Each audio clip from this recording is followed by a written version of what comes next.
Assalamualaikum warahmatullahi wabarakatuh.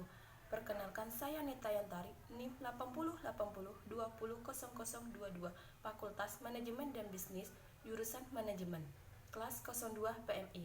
Baiklah, di sini saya akan mempresentasikan materi dari kelompok 1 sampai kelompok 4. Kelompok 1, fungsi dan ragam bahasa.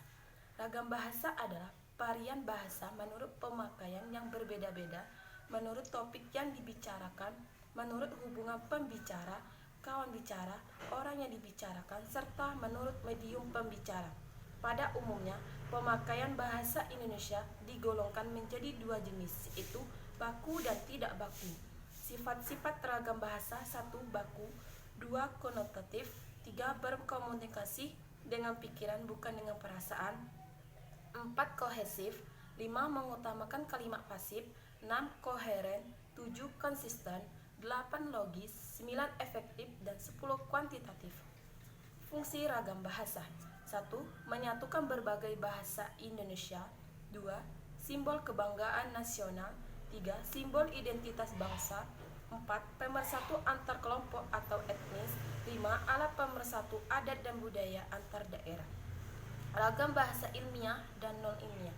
Perbedaan antara bahasa ilmiah dan non-ilmiah adalah: bahasa ilmiah tulisan yang disusun secara sistematis dan logis, sedangkan non-ilmiah karangan pengetahuan yang menyajikan fakta pribadi dan ditulis menurut metodologi. Ragam bahasa ilmiah dalam karya ilmiah adalah salah satu ragam bahasa Indonesia yang digunakan pada keperluan pertemuan dan penulisan karya ilmiah. Ciri-ciri ragam bahasa ilmiah: 1. Struktur kalimat jelas dan lugas, 2. Struktur wacana bersifat formal, 3. Singkat namun lengkap, berisi analisis dan pembuktian, 4. Objektif dan dapat diukur kebenarannya. Kelompok 2, diksi atau pilihan kata. 1. Pengertian diksi adalah pilihan kata yang tepat dan selaras dalam penggunaannya untuk mengungkapkan gagasan sehingga diperoleh efek tertentu, membentuk ekspresi ataupun gagasan yang tepat sehingga dapat menyenangkan pendengar ataupun pembacanya. 2. Fungsi diksi: membuat orang yang membaca ataupun mendengar karya serta menjadi lebih paham mengenai apa yang ingin disampaikan oleh pengarang, membuat komunikasi menjadi lebih efektif, melambangkan ekspresi yang ada dalam gagasan secara verbal, membentuk ekspresi ataupun gagasan yang tepat sehingga dapat menyenangkan pendengar ataupun pembacanya. 3. Jenis-jenis makna kata. Pertama, makna leksial. Kedua, makna gramatikal. Ketiga, makna referensial. Keempat, makna non-referensial. Kelima, makna konotatif. Relasi makna adalah hubungan kemaknaan atau relasi semantik antara sebuah kata atau satuan bahasa lainnya dengan kata atau satuan bahasa lainnya lagi. Jenis-jenis relasi makna: 1. Sinonimi, 2. Antonimi, 3. Hiponimi dan hipernimi, 4. Polisemi, 5. Ambiguitas, 6. Redundansi, 7. Homonimi, homofoni, dan homografi. Perubahan makna adalah perubahan salah satu makna sebuah kata. Macam-macam perubahan makna: 1. Perubahan makna generalisasi, 2. Perubahan makna spesialisasi, 3. Perubahan makna kata ameliorisasi, 4. Perubahan makna sinestesia, 5. Perubahan makna asosiasi.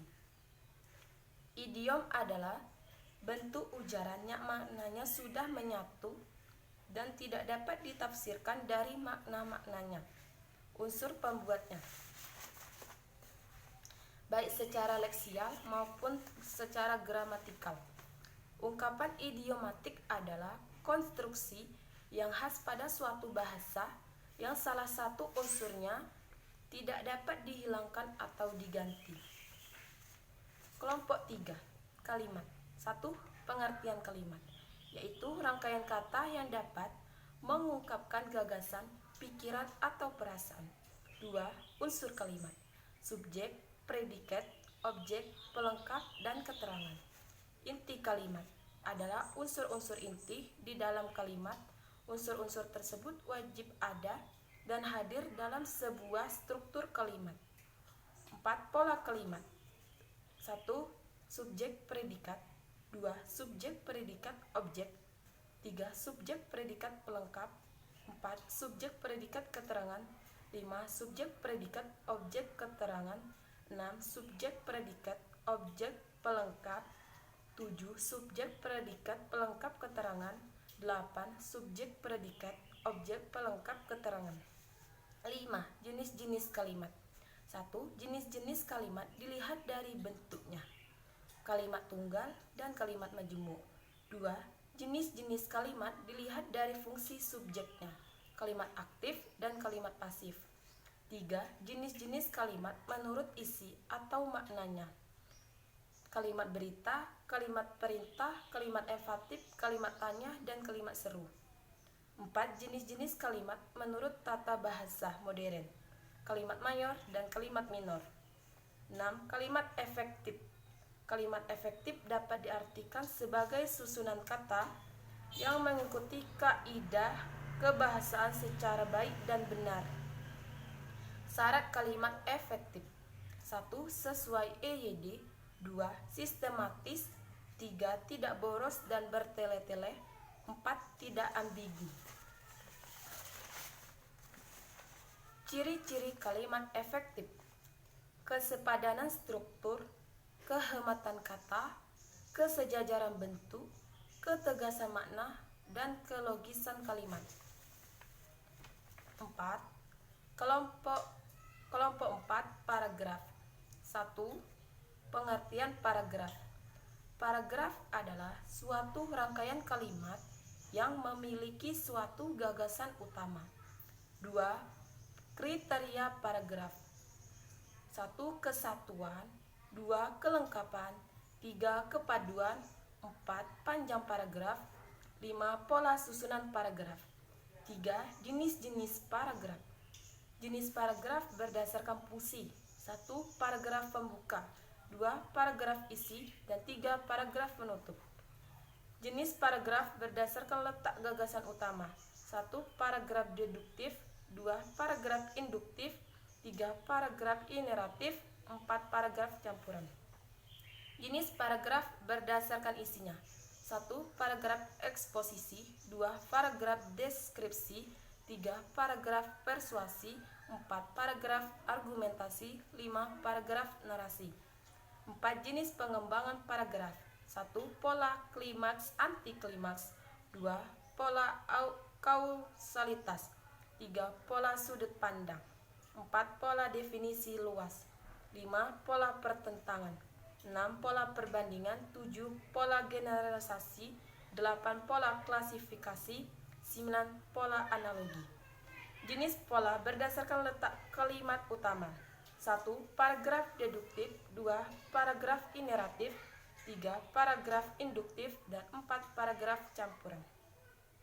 Jenis paragraf berdasarkan tujuan penulisan. 1. Narasi dibagi menjadi 2, yaitu narasi ekspositoris dan narasi sugestif. 2. Deskripsi. 3. Eksposisi. 4. Argumentasi. Dan 5. Persuasi. Baiklah, hanya ini yang dapat saya sampaikan. Saya akhiri. Wassalamualaikum warahmatullahi wabarakatuh.